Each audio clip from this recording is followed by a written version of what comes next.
I forgot that I didn't re-bookmark the normal intro, so I'm gonna freestyle it a little bit for y'all. All right, so we're here to talk about STEM, which is science, technology, um, science, technology, engineering, and mathematics. Brain fart. Yeah, that's a scientific thing too. It's an actual term called a brain fart. Ha. And we're gonna highlight some of those things today. We're still going over the periodic table, and we're gonna finish this up today. So these are our last couple of transition metals, and they have their own little situation going on. So this particular group that we'll be talking about today are considered. Well, some of these are. It's some other ones that are also heavy metals that are very very toxic to us. But there's a few of them that are called coin metals. So these are mostly metals that are used in the coins and stuff that we use as currency. So to go ahead and hop right in, because we got a whole lot to cover with these, because they're so useful, right? So first up is copper. So copper is one of the only transition metals that is not silvery in tone. It has a kind of reddish orange. I know y'all know what color copper is. It has a reddish orange tone to it. Our Statue of Liberty is actually copper plated. Go figure, right? But the reason why it looks green is because the copper is very easily oxidized. So it's green. And the name, according to a Dutch historian named Peter van der Kroot, probably didn't pronounce that right, but you know how we do with these foreign names on here. I'm gonna try my best, and I love y'all and whatever y'all were able to contribute to science and us getting more information. I appreciate y'all, and I'm apologize ahead of time for how I butcher these names. But the Dutch historian says that the word copper has several different roots, many of which come from the Latin word cuprum, that was derived from the phrase cyprium ice, which means a metal from Cyprus. So most of the copper back in the day, back in the days when I was young and not a kid, okay. But back in the day, so copper is one of those really, really old metals. Like there's not a whole lot of like pinpointing of when it was discovered, because it's one of those naturally occurring metals. When they found it, it was found in its natural form, and so they were able to use it right away. They didn't need to refine it or do any type of special things to it to use it. So that's why there's no pinpoint time on who discovered it, where it was discovered, or when it was discovered. But most of the copper that they found and used back in the day was mined in Cyprus. And I believe Cyprus is called something else today. I can't remember off the top of my head, but Cyprus is in, I want to say it's in Italy, but it's not called Cyprus anymore. That's a very ancient term for that region. I can't remember what they changed it to. I used to have to know this for geography from my world history class, but yeah, that was way back in high school. I'm not even gonna age myself right now. um its discovery, like I said, is going to be more of a time span based on artifacts that archaeologists was able to mine and find and date. So that's where most of these discovery dates and periods and things are going to come from, especially for silver, copper, and gold, and I believe nickel too. I don't think they have a pinpoint for who discovered that, but it was a lot of, it was a lot of talk about it. But yeah, we're going to get into all of that. So the first metal worked by man along with gold, this is copper. So like I said, because when they found it, it was exactly how it was, going to be, the metal. And meteoritic iron. So basically meteoritic iron is like when the meteor hits the earth, whatever iron is in it, that's how they use it. Like I said, it's unrefined iron. So and because these were among the few that exist in their native state in nature. So, like I said, when they found it, they was able to use it. The use of copper dates back more than 10,000 years. So some of the earlier tools and things that were used that were durable were made of things like copper, iron, gold, nickel. those type of metals.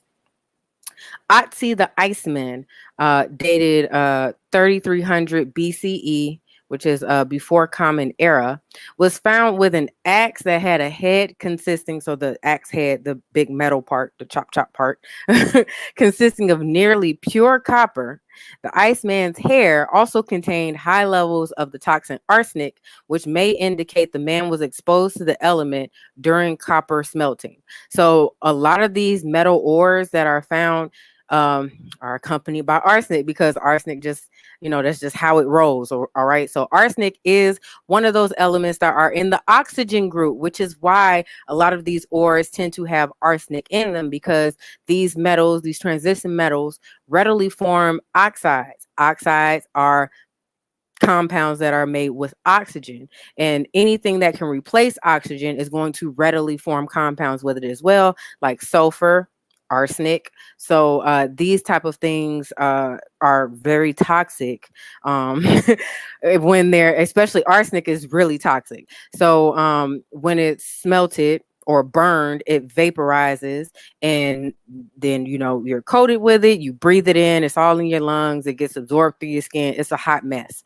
So now they have cleaner and neater ways to refine these metals, so that the people who are working directly with them aren't like immediately exposed to, but they do have some elevated exposure to it, as opposed to me and you who don't work with refining these metals. And then also, like I said, there's a lot of questionable practices with dumping the the leftovers and residuals from the refining process. So a lot of the EPA regulations, and I believe it's also some global World Health Organization, the WHO, people made a lot of like global regulations and things for these companies, because when they couldn't do it here, then they wanted to jump ship and move all of their business and refining stuff overseas, where these local restrictions weren't in place. So the World Health Organization stepped in and was like, nah, you can't do that anywhere on the globe, because it affects everybody. And so now we're getting much more aware of how something in one place affects the rest of the world, and how the whole world is responsible for how our earth can sustain us as a whole, as a global population, as opposed to just that kind of nationalistic mentality, like, beyond these borders of my citizenship, I don't care what y'all got going on. When it comes to the environment, we have to care. Like, it's imperative. This was also a pretty interesting fact that I found out, because me personally, I love the color rose gold. Rose gold is made from adding copper to gold. So that's what gives it that rosy tint, is the copper in this gold alloy. So and then that's also why rose gold is a little bit sturdier than regular gold, because pure gold is like very malleable. Like if it's hot on your body, like your body heat can make it softer and break. That's why pure gold necklaces, they're not usually in like really small thin chains. Like, it's better to kind of get like the thick ropes or something like that, or gold plating or something like that. Is usually an alloy, or you would get a much thicker chain of it, because you can bend it and like move it very easily just from your own body heating it up and making it more, they call it malleable, when you can bend and work and twist the metal.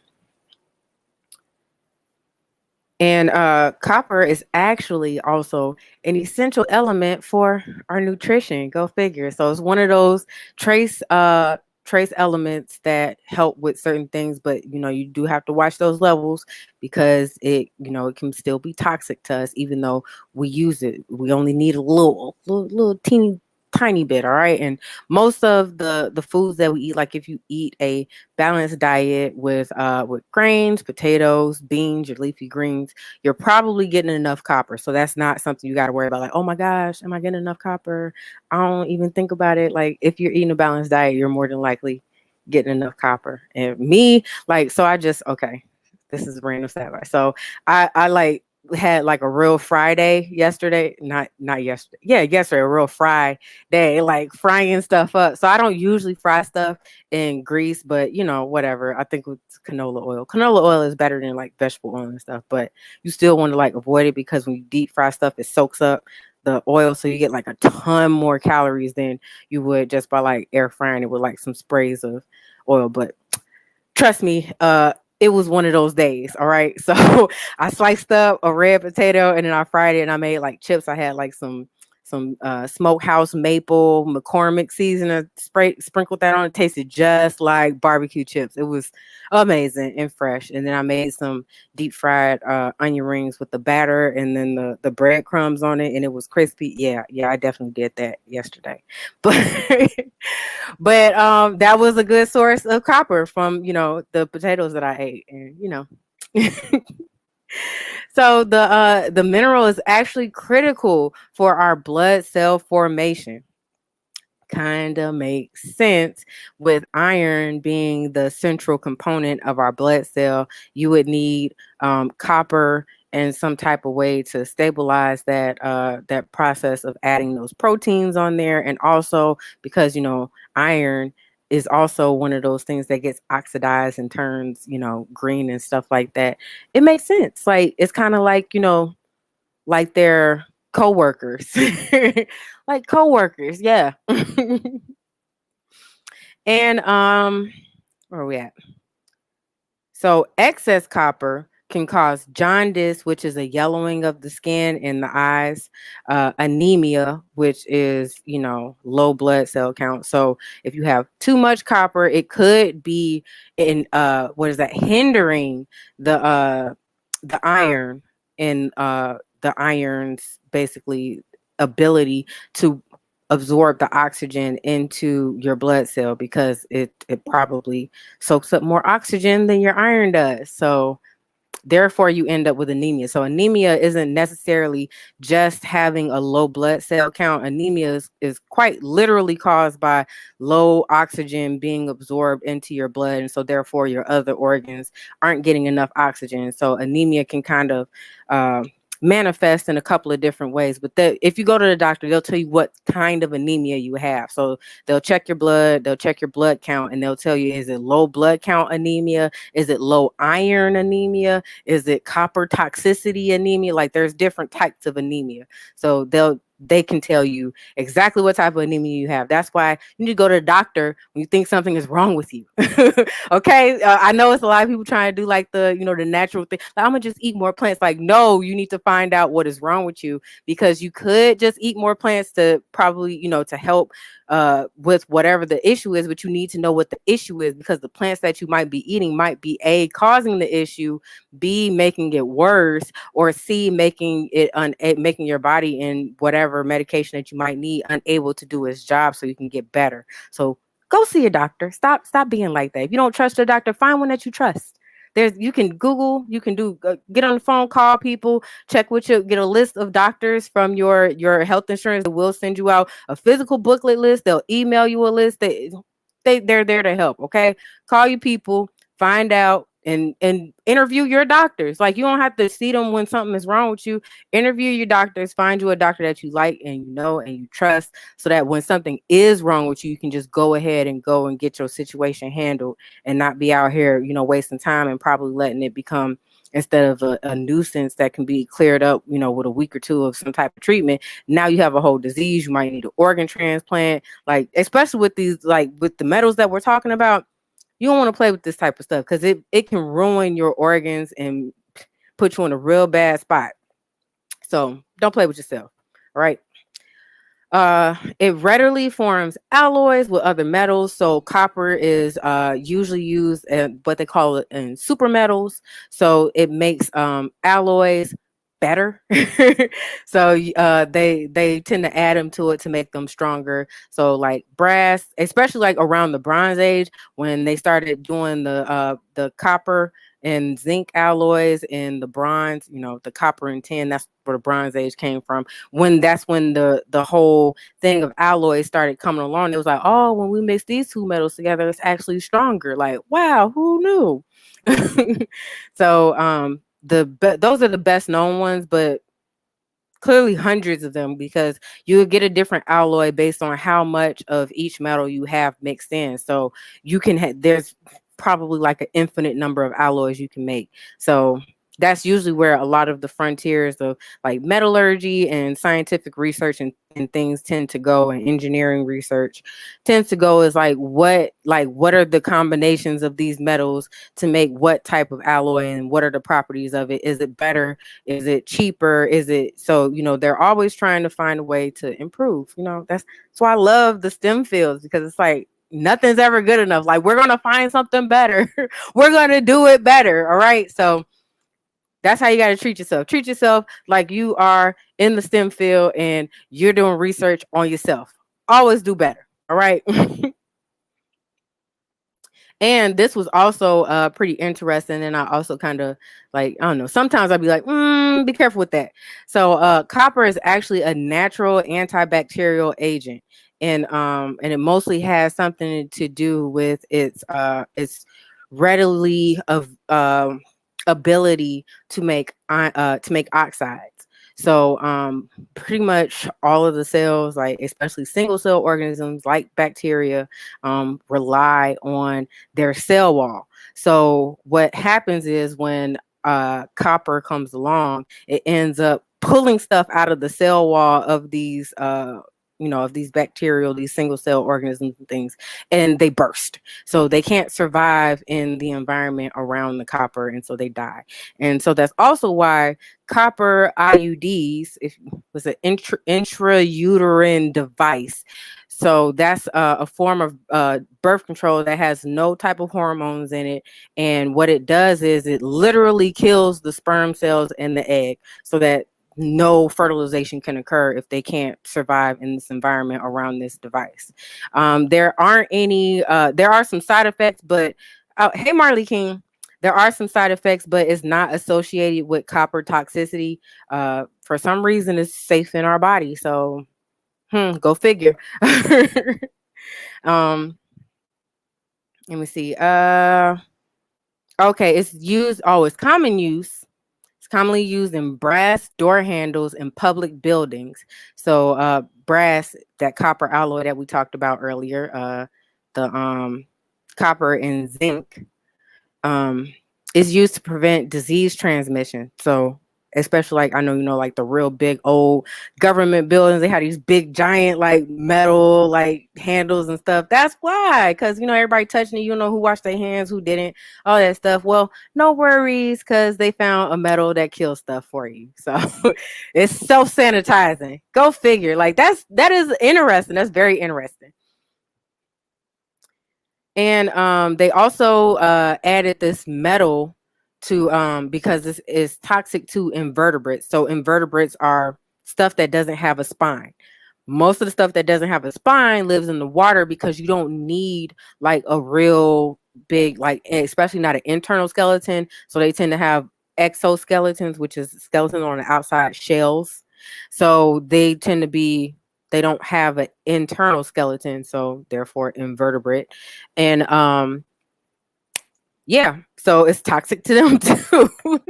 So it's used on ship hulls to prevent the attachment of mussels and barnacles, to keep them from, messing up the metal and, all of that stuff. Like, because I'm not sure, like sometimes they kind of show it in those real old timey movies, especially like if they show them at a shipyard or something, there'll be people with the ladders and stuff, and the ship hoisted up out of the water, and they're scraping the side of the ship, they're scraping the barnacles and mussels off the side, and then they were actually eating the mussels. I don't know if they ate barnacles. I don't know. I don't think that's I've never heard of a recipe for barnacles. You might want to check. I don't know. I might want to Google that now, because now I'm curious. I'm like, are barnacles edible? We eat some weird stuff, so I don't know. Somebody was probably eating them, and they just didn't want to say nothing. So, but mussels, we definitely eat mussels. Mussels are in the like clams and stuff. Clams, oysters, they're in that family. Mussels is just like the general term for that stuff. And clams, oysters, those are the more specific species in that family. And then I think there's also mussels. So like mussels. There's mussels that are actually just called mussels. Like they don't have like, you know, any other like designation and stuff, but they're all in the same type of family there. And it's also used to control algae. So I don't know, that might be a good way to control those red tides, because we've been having probably for like, I don't know, I've been hearing about this for like over a decade now, how beaches are being overrun by these they're called, I believe it's the cyanobacteria. They overgrow in the water, and they feed off of this this growth of algae and stuff, so they end up overgrowing. And that's where the red tide, it used to be called, it's called red tide because, like, I guess the first instance of it was, oh, you could look out in the water and it was red. You could see it growing on the top of the water red, and it would kill fish, and it causes all types of skin irritation. And if you have like asthma or something like that, it could even trigger an asthma attack, because like it even puts stuff out in the air. Like, it's bad. So they were closing beaches and stuff because of this, but that still happens. Like, it's not like, oh, it doesn't happen anymore. It was just like real big because it was the first time it was happening. But yeah, that's because of all of the sludge and trash that's getting dumped in the ocean. Is actually making it more it's making it, I don't know, like a more fertile ground for this type of bacteria to grow. And so, boom, you get these, they call them blooms. And, it's bad for us. It's bad for the fish. It's all, couldn't stop. Yeah. Yeah. And even if you don't have asthma, like, you can still get some respiratory symptoms from breathing that stuff in and being out in that water. So I don't know, that might be like a way that they can control that, make like some copper buoys or something out there. Keep them algae at bay, so that the bacteria aren't feeding on it and growing, overgrowing in it and all. Yeah, we could probably talk about some stuff. EPA, get with me, But it has many desirable properties, copper, and its characteristic, that's of the transition metals. Like I said, they make oxides very easily, so they're easily used to transfer electrons and all that stuff. They tend to be conductive, so they conduct electricity well. You can make wires and things out of them pretty easily. They make really good alloys. They resist corrosion, so all the stuff that you love about all the transition metals we've been talking about, copper got that going on too. And what is this, verdigris?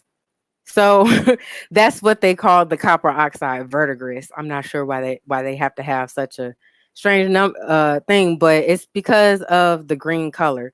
Because I know like vermilion is a green, so I'm assuming that that's where that came from. But I don't know. I feel like that's overdoing it. Like, it's unnecessary. And the oxidation is, like I said, the reason for the Statue of Liberty being greenish. And it's also the reason why inexpensive jewelry tends to, leave those marks and stuff, the green marks on your skin and all of that, because the oils in your skin is actually what oxidizes the metals in the jewelry, not necessarily the air. So if you have cheaper jewelry and it has copper in it, don't sleep in it. Don't wear it in the shower, like all of that. Like, just wear it for when you need it. Take it off, and because I have a lot of like what they call costume jewelry, where it's like, because it's cheap, it's easy to get, you can get something to match your outfit real quick, you ain't got to spend a whole lot of money, but it's not meant to like be worn all the time, like you spent that much money on it. Like, yeah, I know you trying to get to your $5 worth or whatever, but be cool. So if you're not like actually out and about and you don't want to show it off and all that, like, I would say take it off, wipe it off, and put it somewhere where it's closed out from the elements and things like that, so it's not constantly in the air and subject to whatever the humidity is in your house and all of that stuff, and it'll last longer. So I had stuff for years and it's very fake because of this. So yeah, if you know how to care for it, you can get your money's worth out of pretty much anything.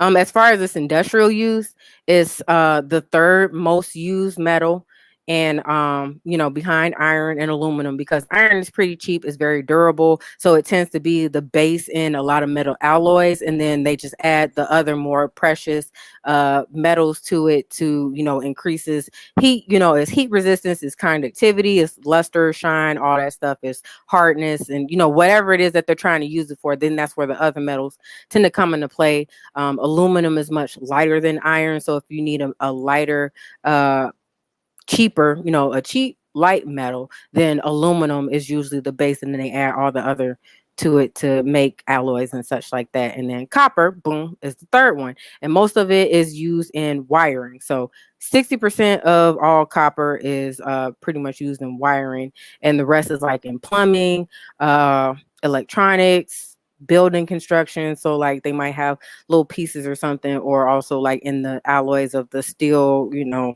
steel frames, and cookware. I still want to give me some copper pans, like just to see what all the hype is about, because I heard like they heat up faster, they distribute the heat like better, and all of that. Like they're better with the non-stick. I want to see for myself. Like I said, you can't just tell me something. I gotta see. I gotta see with my own too. All right. And coins. So with the copper in the coins, with like pennies. So I know like before, like when pennies first, hit the scene, bloop, pennies were mostly copper. And then as they started using the metals for different things and all of that, and I guess even the durability was kind of off. They're more so, what is it, iron now or something? And then it's like a little bit of copper in there. Excuse me. But they're still mostly copper now. No, they're 97.5% something else. Where is that? I just had that. No, I swear I just read that. Maybe that was nickel. I'm probably mixing up nickel, because nickel, like, so that's what I'm saying. These are the coin metals. So all of these metals were either used at some point in time to make coinage, or still are, and they just change the amounts that are in them, because you don't want like the coins that you're making to represent the amount that they're being used for to be worth more than the amount that they're being used for. And I'm going to get to that when we talk about the nickel, yeah, because they go into a whole lot more detail with reference to nickel, because of the wars and stuff that were happening at that time. So where we are, yeah, so copper in water, not chlorine, is the cause of hair turning green in swimming pools. So I don't know. I don't know if there was like a warning or some point, but I remember when I was a kid, they would say like, especially like if you just color your hair, don't go swimming, because it was like the chlorine will turn your hair orange, especially if it was like a bright color or something like that. Like, don't go in the water because it's gonna turn your hair orange. It's gonna turn your, like, I ain't never had to worry about that because I ain't have color in my hair, so that wasn't a thing for me. But people people had it wrong. It wasn't the chlorine, it was, boom, the copper, because those filters and the pumps and stuff in the water, like, I know where they're shooting the water out the side, those pumps actually have copper filters in them, because what does copper do? It's an antibacterial. It's killing the bacteria, so it's helping keep the water clean along with the chlorine that's in there. So there's more than one system of cleaning the water, which is why I believe, especially like during COVID, pools and stuff were still open. Like they actually just had people social distancing in the pool, like, so you weren't breathing directly on people. But if you were in the water, you was cool, because the chlorine and the copper pumps were cleaning the water, so you didn't really have to worry about catching COVID and stuff from the water, but you can get it directly from the person next to you. So they was like, just stay away from each other unless y'all know each other, and y'all know y'all not finna infect each other with stuff.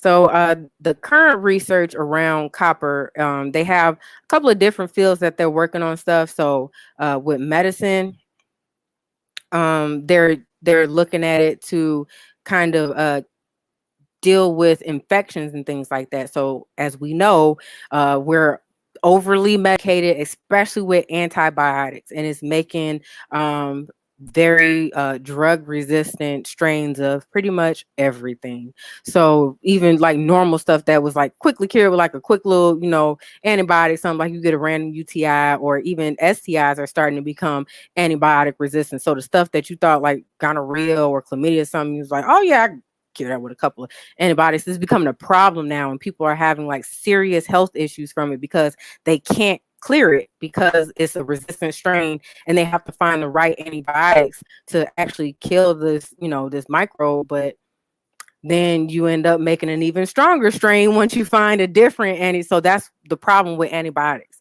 So there's research around I guess like checking toxicity levels of how much copper is too toxic to us to use it as a medicine, but also how much copper is necessary to kill, these different microbes and things like that. So I think that was a very novel use of this metal, and then solving, more than just one problem. Like that's why I love the STEM field, because they keep their eyes on the prize. And they're doing stuff in electronics. So what is this one? So they're trying to okay. So they're trying to find a way to use copper to produce futuristic electronic paper, wearable biosensors, and other soft.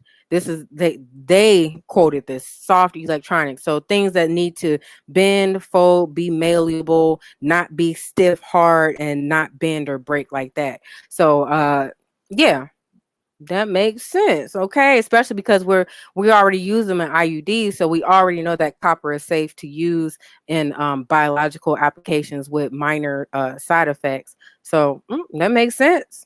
This electronic paper is really got, I'm like, oh what? So it's like you probably have like a sheet of paper, and I know some people like they prefer to write, and I do write on my iPad sometimes, but it's still weird. But like if you had like it looked like a regular sheet of paper, and you had like your little, your stylus or something, and you write, and it just shows up on the screen like you're writing, and it feels more natural. Like I could get with that. Oh, and what is this? And so where is this one? So Ching is one of the scientists that's in this one, wants to use copper nanowires to create an aerogel monolith, a material that is highly porous, very light, and strong enough to stand up on its own, similar to a dry kitchen sponge. In the past, these aerogel monoliths have been made from gold or silver, but copper is a more economical option, of course. So by mixing copper nanowires with small amounts of polyvinyl alcohol, the researchers created aerogel monoliths that could turn into a sort of sliceable, shapeable rubber that conducts electricity. Look at that. Okay. Let me get on up out of here. Okay. So, and then there's in physics, in 2014 experiment, a chunk of copper became the coldest cubic meter. So 35.3 cubic feet. When they say cubic feet, they mean a 3D dimension. So so 35 feet, and then think of like a 35-foot block, like, okay.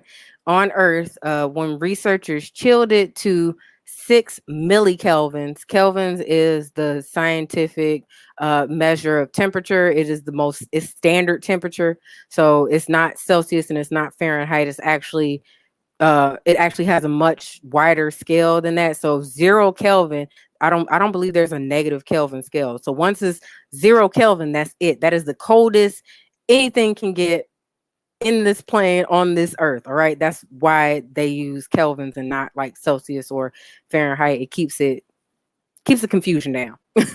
Or 6 thousandths of a degree above absolute zero. Like I said, absolute zero is 0 Kelvin, so it's just barely above 0 Kelvin. And this is the closest a substance of this mass and volume has ever come to absolute zero. And this is like real research that physicists do. How cold can we make that? Well, make it thicker. Now, how cold can we make that? Like, so like that's why I'm like, if you have a curious mind, like trust me, STEM is definitely for you. I don't care how hard the math is. I don't care how hard the concepts are. If you have a curious mind, STEM is where you need to be. Just do the work. Like I was terrible at math, but I did the work because I was curious. I wanted to see what was next. Like, all right, what I got to do calculus to do this? All right. and I grinded my way through the calculus because I had to know what was going on. I had to see it for myself. So if you have that curious mind, trust me, you were in the right place. And they have some agricultural research being done at Cornell University. I believe that's the HBCU. Okay. Boop, boop. Have been studying the effects of copper deficiencies in crops. So copper is also taken up by plants and needed for plant cell formation as well. Like a lot of the metals that we need, plants need too, especially wheat. Wheat is one of the most important food staples in the world because it is very nutrient dense. It grows pretty readily, pretty easily in a whole bunch of different climates. So that's why. And copper deficiencies can lead to both a lower crop yield and lower crop fertility. Fertility meaning seed formation so that you can grow more wheat the next season. Yeah, you kind of want the seeds to be there so you can, grow them, because I believe that one you have to sow the seeds heavily for them to grow, because the germination rate is pretty low on that. Even though it grows pretty easily, the germination rate is not like the best, especially if you're trying to grow it in climates that's not necessarily ideal for it. It will grow, but just not as good. So yeah, you definitely want to have the seed volume. So the researchers have been studying how plants absorb and process the copper, and they found two proteins within the wheat. I'm not going to tell y'all this because y'all not gonna know what this is, but it's the names that they gave the two different proteins, and that are vital to the uptake and delivery of the copper to the wheat's reproductive organs. So that's cool.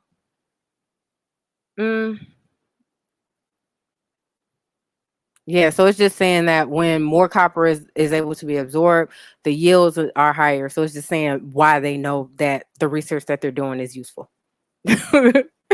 So now on to nickel. So this is the interesting one. Like this has a pretty interesting like discovery and naming situation. All right. So discovery of nickel ore in the 17th century Europe. So it's shrouded in mistaken identity. They thought it was something else.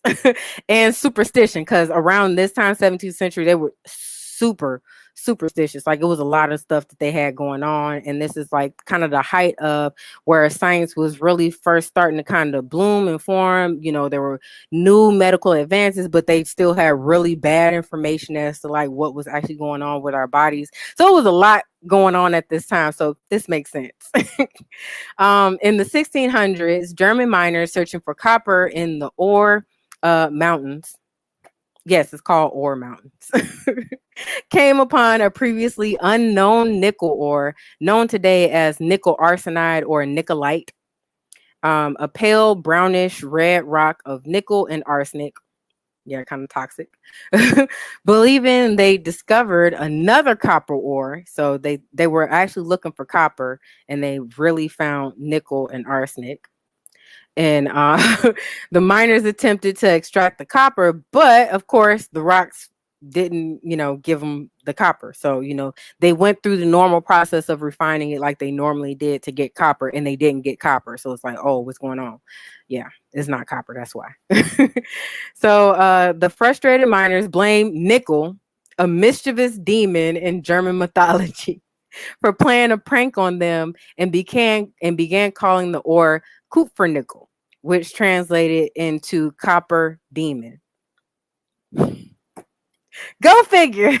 So like I said, it's super interesting how nickel got its name, and there it is.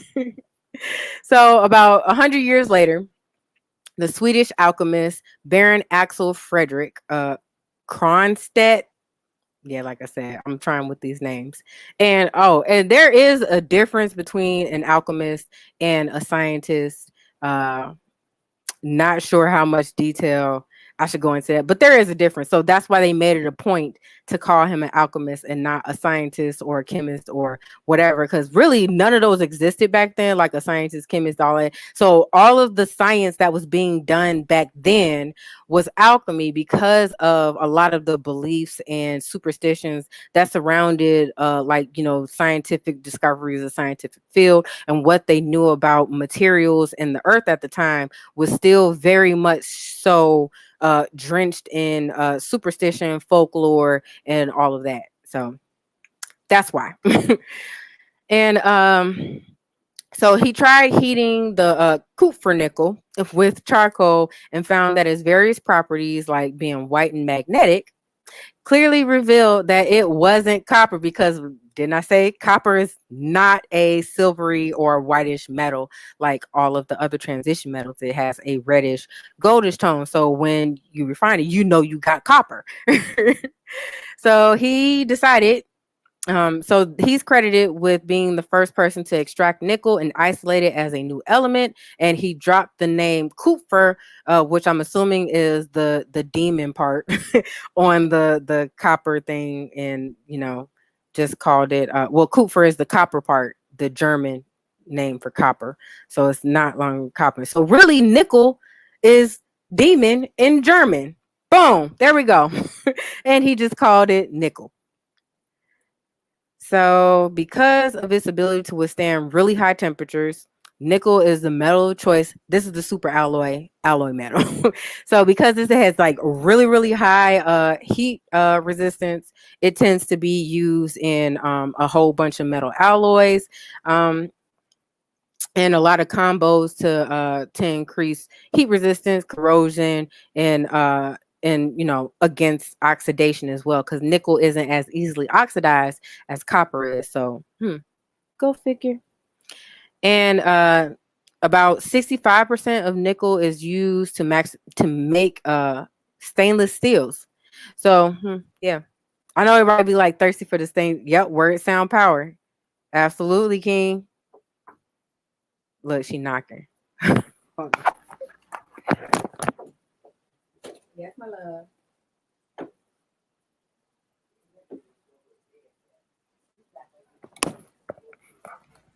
Oh. Well, she not gonna go to sleep while I'm standing here talking.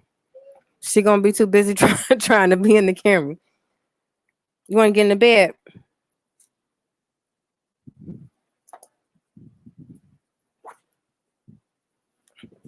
Mm-hmm. Here, come on, pop up there.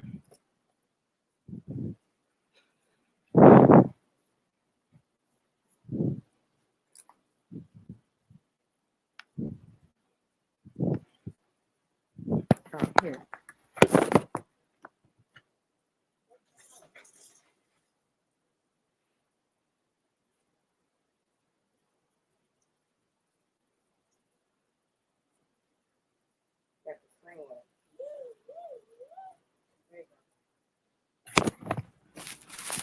Had to get her together. She been fighting her nap all day, so she ain't had no nap. So that means she probably going to bed. So yeah. Okay, so this is where like the interesting stuff comes into play about coinage. So pennies actually, uh is that pennies? So the first penny, so the first American penny was made of nickel. And then what happened was they ended up needing the metals for like war equipment and stuff because I think what time is this? It didn't. Oh, 18, the Civil War. So yeah. So they ended up needing it to make that. And that's when the 5-cent nickel was actually introduced around the after the Civil War had ended. So this guy, did I pick his name up? Mm, I'm trying to find his name in here. I should have made this bigger font. Knowing I can't read that far without my glasses. Okay, here we go. Yeah, so before the war, most of the coins were still made of gold and silver because, everybody was like so thirsty over gold and silver, like, oh, this is pretty, it's shiny, it's valuable. So the value of money was literally the value of the metal it was made from. Excuse me, that's why we have the the gold standard. Let's turn it down. Thank you, babe. And so, as the rumors of the war began to spread, so like, oh, we at war. People started hoarding the gold and the silver coins because they're like, oh, this is valuable. We need to keep this. So then that made the economy crash because it wasn't in circulation. Like the circulation of money is actually what helps economies stay healthy and grow. That a little small economy tip for you there. That's why when who is that? Was it Roosevelt? It was one of them presidents, one of them that was during one of them wars. He actually did some government spending to boost the economy because there was no circulation of money because everybody was, poor. So the money that they did have, they tried to hold on to, and if you didn't have money, you couldn't spend it. So the government actually started buying stuff, and that's when the government subsidies started coming into play to get the money flowing again. And that actually boosted the economy. So when you see governments and stuff doing that, it actually makes sense. But you got to take economy, economics to know that. So I took micro and macro in high school, mind you. So it's available. It's out here. You just got to sign up for it. It was an elective. It wasn't like a required class, but I knew I was going to need it for college. So I was like, may as well take it now. Where I know it might be easier. And oh yeah, so they started hoarding it. The value of money went down. So to compensate for the lack of these coins being in circulation, that's when they started using dollar bills and stamps, like little stamp books and stuff like that. They call them notes. So the dollar is actually a note. They don't call it that anymore, but like formal terms, it's a note. And so the nickel that was used, I don't think I saved his name, but it was this guy, I forget his name, like Wollaston or something, Walster. Can't remember his name off the top of my head. I thought I had that on my notes. But he bought a ton of these nickel mines, was like, oh yeah, I'm gonna provide all the nickel for the war, for the weapons and stuff, and I'm gonna make this money. And so after the war ended, they was like, well, we don't need nickel anymore because we're not making any more weapons. But he's like, dang, what I'm gonna do with all these mines I just bought? So he convinced the government to start making coins out of nickel because it was cheaper and you didn't have to worry about people trying to stash nickel because it wasn't worth what gold and silver was. Like it wasn't all pretty and luster, like, ooh, shiny. So boom, that's how he still made his money. All right. I was like, oh, look at you being smart. Like that's how you enterprise. All right. Get the government involved. So that's why like a lot of people go for like government contracts and stuff like that, because once they, hit up with the government, then they can make it a federal standard. And now the whole country is using it, as opposed to just whatever area you can, influence. Like now 50 states worth of people are using it. So go figure. So adding what is this? Nickel is used as a catalyst for the hydrogenation, so adding hydrogen of unsaturated compounds in several types of oils. So like vegetable oils and stuff, like if they say hydrogenated vegetable oil, they probably use copper to catalyze that process, because vegetable oils don't hydrogenize easily, like regular vegetable oil doesn't, because that's not what it's for. So yeah, so that's why I say read those labels, because they tell you if it's hydrogenated oil, and those are the ones you want to stay away from, because they tend to be low density lipids, which are the ones that causes the bad cholesterol and makes your heart arteries clog and all of that stuff. So stay away from the hydrogenated oils. And oh, well, they're good lubricants though. So like if you need like a surface lubricant for like stuff that you're doing, or like to move something, or that oil is great for it. Don't eat it though.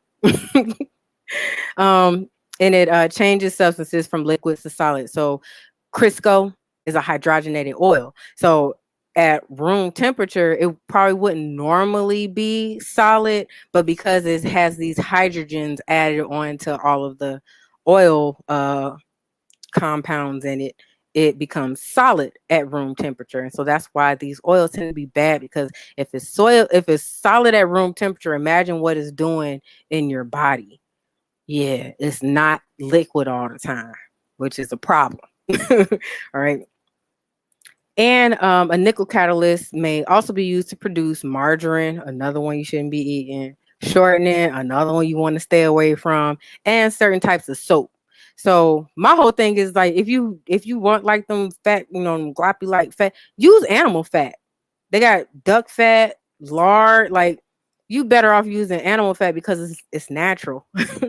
Like that's the crazy part. Yes, animal fat is still better than all of these hydrogenated oils and stuff like that, because the processing and the manufacturing and stuff of that makes it actually more unhealthy than just eating animal fat. So keep that in mind. And there are some vegetable oils and fats and things that are naturally solid, like coconut oil.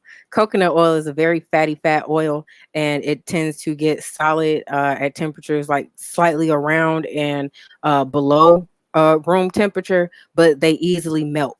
So coconut oil will actually melt in your hand. So your body temperature keeps the coconut oil liquid, which means that it's healthy to go into your body because you don't have to worry about getting solid in there and clogging up your arteries. Boop. Okay, you see, easily solve that. Adding nickel to glass actually gives it that green color. So if you have like green bottles and things like that, there's nickel in the glass.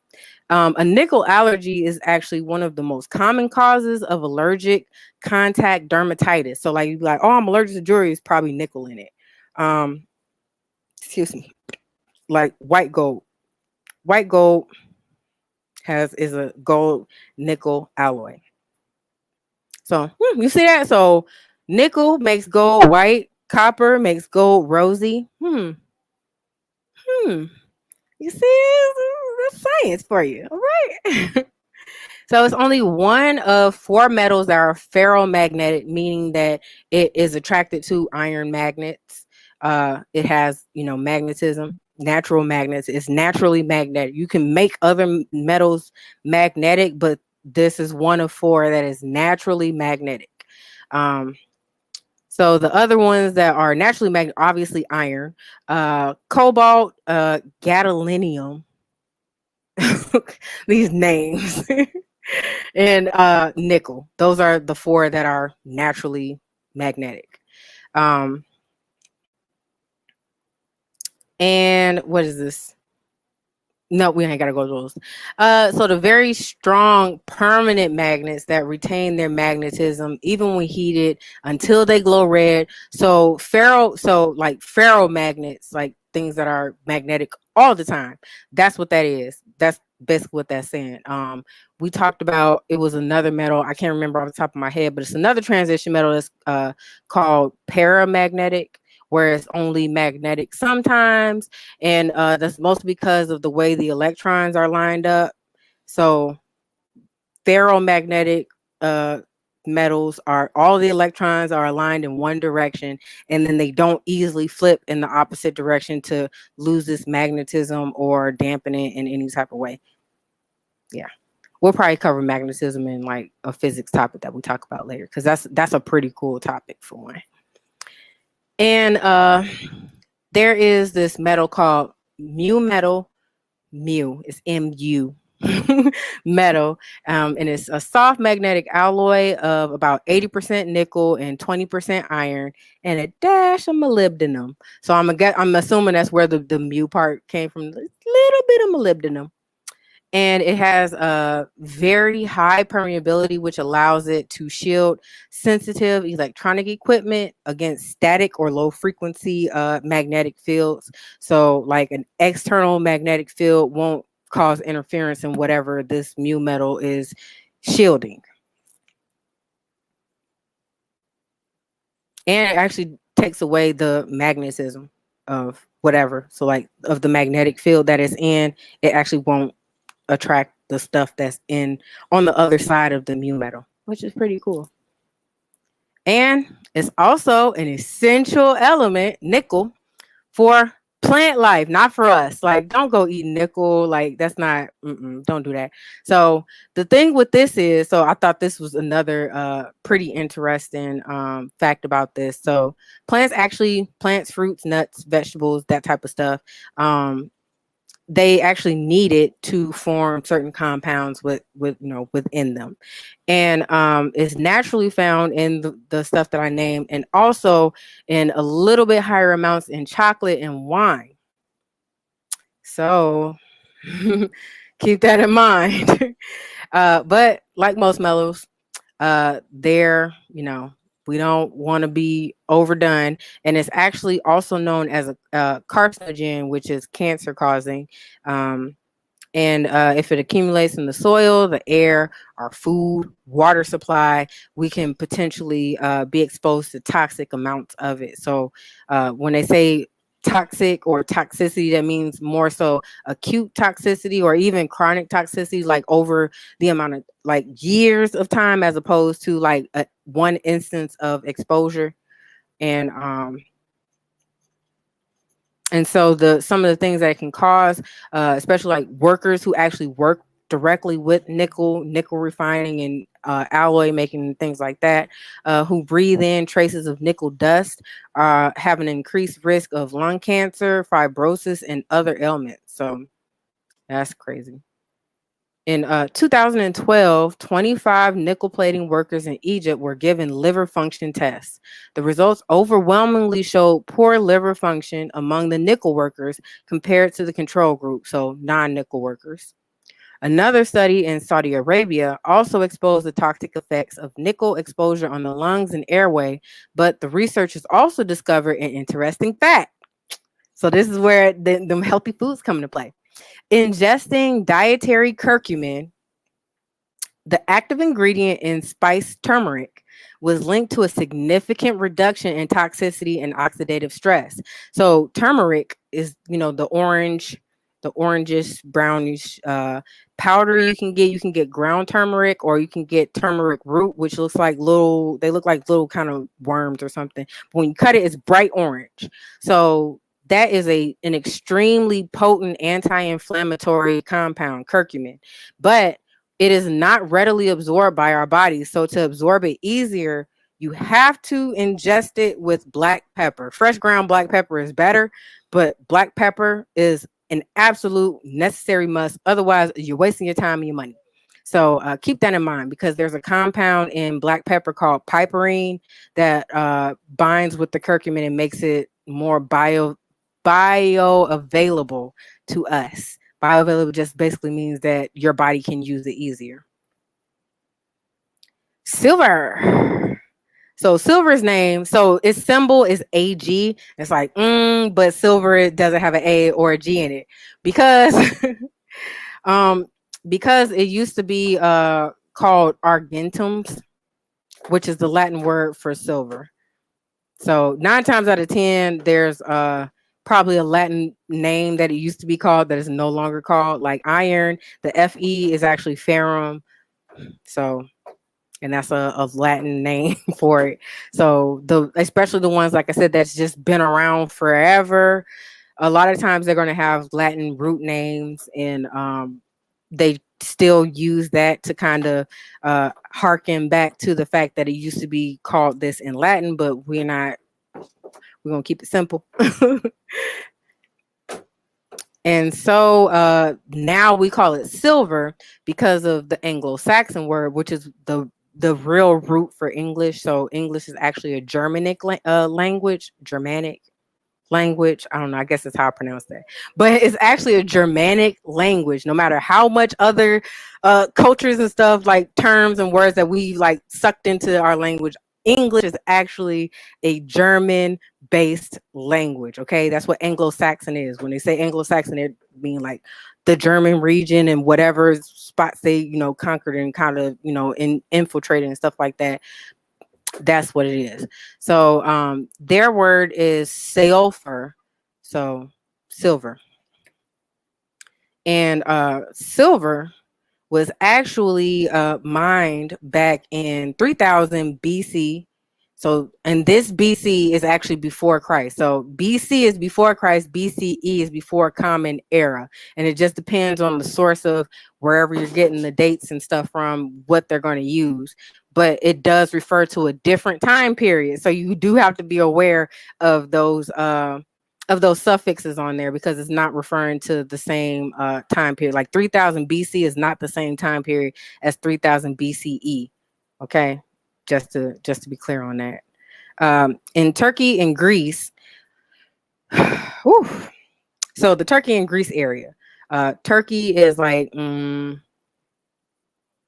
mid Europe, I want to say. So, and then Greece is an island over on the side from Italy.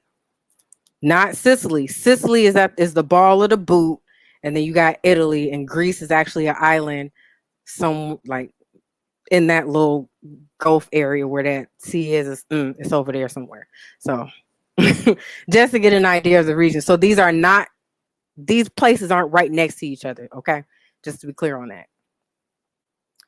And the ancient people even figured out how to refine it. Okay, so they heated the silver and blew air over it, a process called cupellation. And the silver does not react with the air, but the other metals in it does. And so they end up oxidizing and get pulled out, like, lead, copper. They oxidize and they separate from, the silver, and then all you have is pure silver left. And silver, now this was the cool part. So silver and gold are actually formed from star supernovas. So when a star explodes, that's a supernova, and the particles and stuff that are produced from these really high heat radiation explosions and stuff converts, like, whatever I guess the material in the star was, to silver. And so the sizes of the stars determines the metal that's produced. So a smaller star that explodes gives silver, and the larger ones give gold. So our sun, when it supernovas, is actually going to produce gold, because it's a pretty big star. It's a pretty big star. I like to give our sun its props. Okay, it's a pretty big star out here. So the first huge silver strike in the U.S. was in Nevada's Comstock Lode. And it was first discovered in 1857 by two brothers who died before they could actually get any benefits from their claim, which sucks. And so according to Online Nevada, they found what is this? 305,779,612.48 worth of silver was mined from that area between 1859 and 1992. So I don't know, maybe like if they stopped claim to it, like I wonder like would the families get that? I feel like the family still got it, but they just didn't. So they was like, yeah, we rich, and then they died like, can't take it with you. So silver is actually the reason why photography is like super big, extra exploded, used like everywhere in everything, because silver nitrate was actually used in photographic plates to what is that? Develop pictures. I'm like, the word is like right there. So used to develop pictures. The big, clunky cameras, especially like the Polaroid and stuff like that, all use silver nitrate in their, thing. And so it reacts to light by turning black. So it's kind of like a printer, like, a photo printer. Cool. And silver also has antimicrobial properties, but it doesn't make a good option for home remedies because it's toxic to us. All right. So especially like in like too high amounts. So if it's not like, it is still used in homeopathic medicine, but when you take it, your skin will turn blue. So do you want to be a Smurf or yeah, so that might be like where the idea of the Smurfs came from, because people were probably using silver as like a a medicine or something, or they were probably having some type of silver toxicity and didn't know it, like probably had like a silver deposit somewhere, and then they was drinking spring water that was running through the sin, and they silver all in their body, and boom, you blew. So that would be messed up. So the way like pure silverware is maintained, because if you just leave it in the drawer, like you like bring out the good china and the good silverware, if you only use it for special occasions, then it could tarnish, and that's where it gets like this strange, like brownish, weird, like little wavy smear of color on the surface. And so what they do is they coat it with lacquers so that it doesn't do that. And that's where they get the polishing the silver and stuff from. So that's why they used to just polish it. So now instead of having to polish it every single day, they just put a lacquer on it and keep it moving. And so they're actually in doing some research to find nanometer thick coatings that can replace the current hand painted lacquers with some thinner, completely invisible and longer lasting coatings. So okay, they all, like I said, they always trying to be a step ahead. So the current research around silver is antimicrobial properties. So they're trying to find a way to harness that. And so what they're doing is it's been used to, and this is from Wounds International. I'm assuming this is like a magazine or like a journal. And it's used to prevent infection of injuries for over 100 years. So they've actually been using it, but I guess they're trying to find a safer way to use it. So it doesn't kill the microbes. In its metallic form, it's actually unreactive. So they probably have to put it in some type of compound.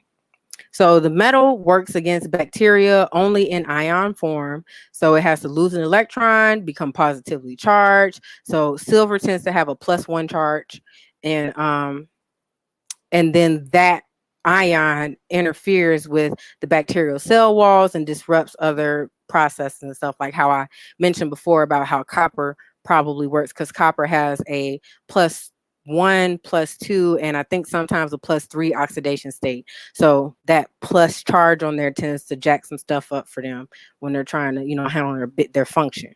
So burn patients may use silver antibiotic creams on their injuries, and some hospitals use silver infused dressings for skin ulcers and other wound care. So, to prevent infection and things like that, because your body is producing all of these healing substances and stuff that are like extremely tasty to bacteria that's just in the air and around stuff that you might end up touching or being around. So I thought that was pretty darn cool. So the last one here is gold, and then the other ones I'm going to mention, I can actually mention those now. So zinc, we talked about zinc a little bit in alloys and things like that. So brass is the copper zinc alloy, and zinc is also another one of those trace metals that are extremely important because it helps our lymphatic system do its job. So it helps our immune system and white blood cells stay strong, and do their job. So zinc is very important for your immune system, but only in small amounts. Like this is another one of those trace metals, like it's an actual metal. And so you don't want to have too high levels of it in your body because it can be toxic. Cadmium is a heavy metal, and you don't want that anywhere near, on, or around your body at all. Just like mercury. Mercury is very toxic. It is the only metal that is liquid in its natural state. So mercury is that's pretty much its main claim to fame is that it's liquid, but it's also one of those things that have very high toxicity, and because it's liquid, and it's a byproduct of a lot of metal refining processes and things like that. The first time we realized it was like really bad for us and the environment was there was like a ton of fish dying. They couldn't figure out why the fish were dying. So they started testing the fish and the water, and they found really high levels of mercury, and that's why. So you don't have to avoid fish, because like pretty much everything has some level of heavy metals in it, which is why we detox. Detoxing is not like just here, drink this juice, drink this whatever. Like, no, you have to actually detox with an intention and know what you're drinking and what it does, because as mentioned before, like the turmeric actually helps filter out those the metals. So I believe it's silver. It actually helps filter that out of your liver. So you have to support your natural detoxing system to actually detox. Your detox system is your kidneys and your liver, and you have like pancreas, gallbladder, like those are the supporting actors, but the stars of the show is your kidneys and your liver. So you want to maintain the optimal function of those, and that is how you detox. So eating, your antioxidants from your plants and your vegetables, getting those compounds that are found in those strange, like, roots and stuff. Like ginger has compounds in it that helps detox certain things out of your body. Turmeric, as we mentioned before, onions and garlic actually help with a lot of that too. Cilantro helps, I believe, with the detoxification of cadmium from your liver. So make sure you're tapping into nature, because nature has all the stuff your body needs to protect you from these more harmful metals that aren't doing our bodies any good at any point in time. But you can't not expose yourself to it just because of the nature of the world and the environment we live in. Is there, so you can't not be exposed to it, but it doesn't have to affect you in a negative way. So that's my spiel on those. And then we're going to close it out with gold, because I know y'all like, yeah, gold is the star of the show. The star of the show. All right. So the atomic symbol for gold is AU. And it's like, what? AU, where you going with my gold? So like that's, that was one of the mnemonic devices to remember that gold is AU, not GO. Because you would think like it's just the first two letters of the name, what we call it, but it was actually called aurum, which is Latin for gold. So that's where that came from. And its discovery, like I said, it's another one of those metals that occurred naturally, and it didn't need to be refined or anything, because of meteors bombarding the earth from these exploded stars, carried gold, gold dust. It's like gold dust. I hear you coming through your speaker. That's my jam. If y'all don't listen to EDM, you wouldn't know. Dubstep. So all the gold and the stuff that we use it originated in space, and it was brought by these meteors nearly 4 billion years ago. Brought 20 billion tons. It doesn't say billion tons of gold and precious metal rich space rock to Earth. So that's a lot. That's a lot. So a lot of like our Earth's crust is actually made up of all these meteors that kept hitting the Earth before, life was, really getting, functioning and stuff and getting it in on the surface. So all before all that stuff started like piece it together. All right. And so now we got gold and silver, thanks to all of these meteors coming from these stars that exploded probably millions of years before, all of this stuff got here. Because, light years, the time that it takes light to travel from one point in the galaxy to us is what light years are. And so tracing gold's origin back even further takes us into deep space. So a 2013 study in the Astrophysical Journal Letters found that all the gold in the universe was likely birthed during the collision of dead stars known as neutron stars. See, astrophysics be so interesting. I'd be like, word. And so because of that, most gold jewelry isn't made of pure gold. Like I said, mostly because gold is so malleable, like it would practically like melt off of your body. So even the gold bars that's in Fort Knox, they're not even 100% gold. Those are like 99.95 pure gold, and those are considered the carat, the standard for 24 karat gold. So a carat, I want to explain that to you too. I thought this was a cool fact. So a carat actually comes from the carob, Carob, carob seed, which was used in ancient Asian bazaars to weigh the weight of gold. So it was to measure how much weight of gold was being sold. They would use the carob seed, and so it just transferred into carat. And so as the carats are the amount is being alloyed with another metal to, for whatever properties that is needed to make the gold more durable or whatever, to make rose gold, change the color of it, all of that. It changes the purity of the gold. So 14 karat gold, I would say, is usually like a nice happy medium, because it tends to be stronger because it's not 100% gold, but it has more of a gold luster to it because it has more gold in it. So that's usually where I like hang around. But it varies. It's all about what you want to do. Okay, do you, boo? And there's another inferior mineral nicknamed fool's gold because it kind of looks like gold in like a certain light, especially if you're in a mine and you mine in rocks. It might have like a gold, kind of a dirty gold kind of luster to it. You think like, oh yeah, once I clean this off, this is about to be some. No, it's pyrite. Sorry, it's pyrite. And it's actually harder and a little bit more brittle than gold. It can be crushed into a powder, and it looks kind of like greenish black, where gold powder is obviously yellow.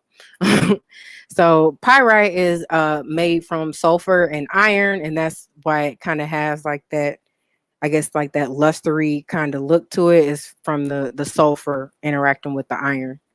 So like I said, sulfur is it's in the oxygen group, and all these metals form oxides very readily. So iron sulfide would be, that chemical name for that. During World War II, it was mined to produce sulfuric acid and industrial chemicals. So sulfuric acid is used very readily in like everything. So now it's used in car batteries, appliances, jewelry, to make jewelry. Like not in jewelry, like you wouldn't want to wear a necklace with sulfuric acid in it. And machinery, like, to clean it and catalyze stuff like that. Also, it can be disappointing to find fool's gold because it's usually found near sources of copper and gold, but it's not copper or gold. Copper is actually more valuable than fool's gold. Oops. So once they stop digging, once they find pyrite, is actually, oops, you the one that got fooled, because they had kept digging, then they would have actually found the valuable stuff, because they actually occur in the same space. There was a lot of that going on way back in the day during, I guess, like the gold rush. So 78% of the world's yearly supply of gold is used in jewelry, obviously because it's pretty and it's precious and valuable. The rest of it is used in electronics, dental, and some medical uses. And this was a cool point. Astronaut helmets actually come equipped with the, that visor, and it's coated with a thin layer of gold. And what this does is it blocks out harmful UV rays from the sun. So it's a actual physical UV barrier, which makes sense because when the sun explodes, it's going to turn into gold. So you use what it's going to turn into. I like that. I like how they thought about that. It was like, look. This was also super interesting. So earthquakes can make gold too. So a 2013 study in the journal Nature Geoscience found that during earthquakes, water in faults and fractures vaporizes, leaving gold behind. So I guess that's how they get more, gold out of the Earth's crust without having to actually mine it. Like the water that comes up out of the, the little fissures that's formed during the earthquake drops gold. Who knew? I thought that was super cool. And so now on to some of the research that they're doing with it now.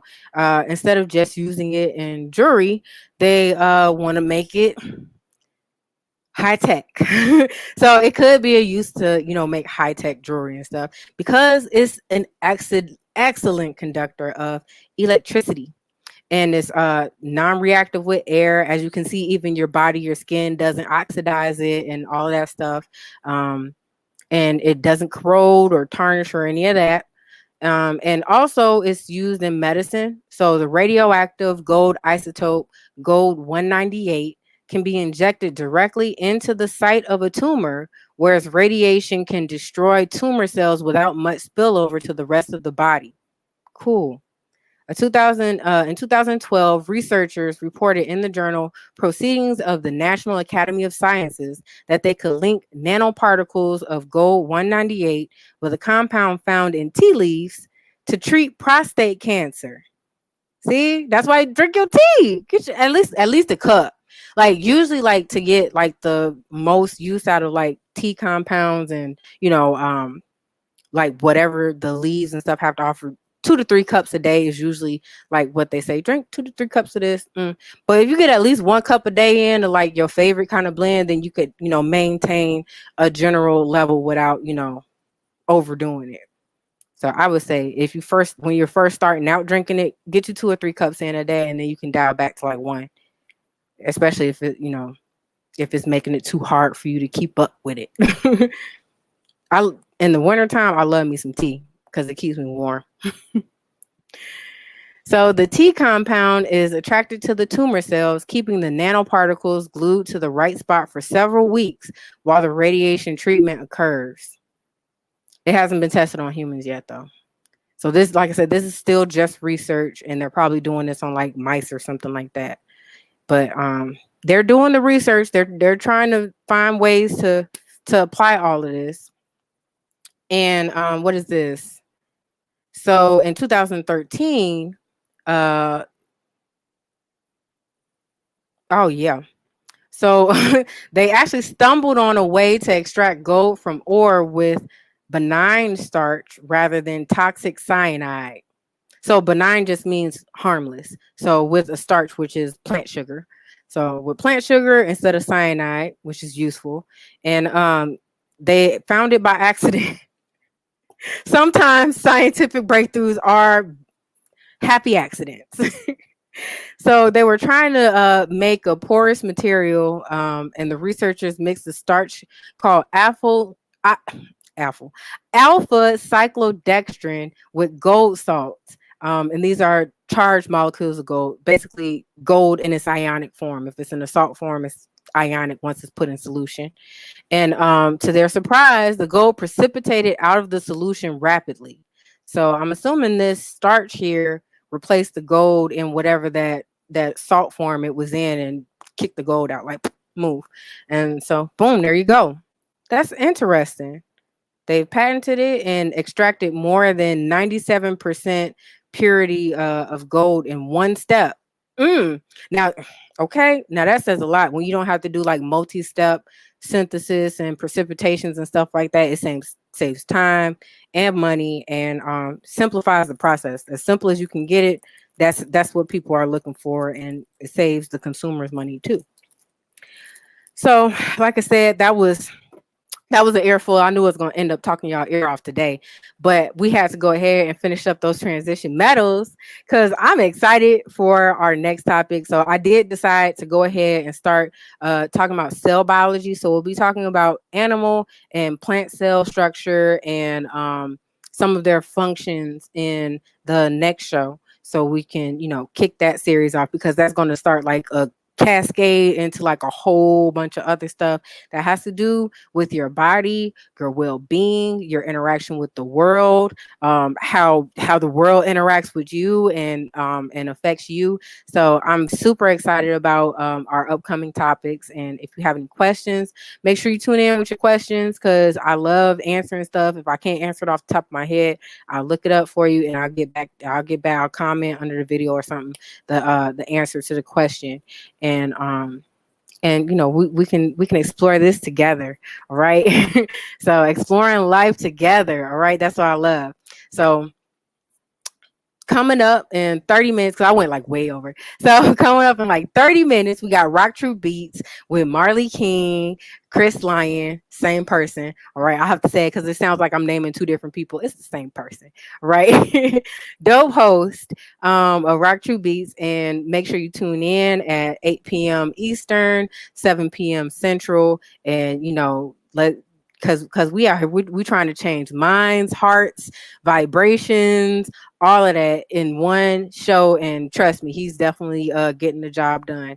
So I hope y'all enjoyed this series through the periodic table, this journey from left to right and center of the periodic table. And I hope you feel more confident and looking for more knowledge with respect to the things that you're putting in your body, the things that you're doing and handling, and even the types of causes and products that you support, because sometimes the manufacturer of those products is what's polluting our environment, so they can only supply a demand. So if you're not demanding it, they won't supply it anymore. And we can all change the world just by changing what we're willing to spend our money on, and as consumers. So we have a lot of power in how our world is shaped. And I just want to make sure that y'all are well informed in y'all decisions on what y'all doing. Okay, that's what we here for. That's why, as always, we rock truth or nothing at all. So thank y'all, and tune in next week.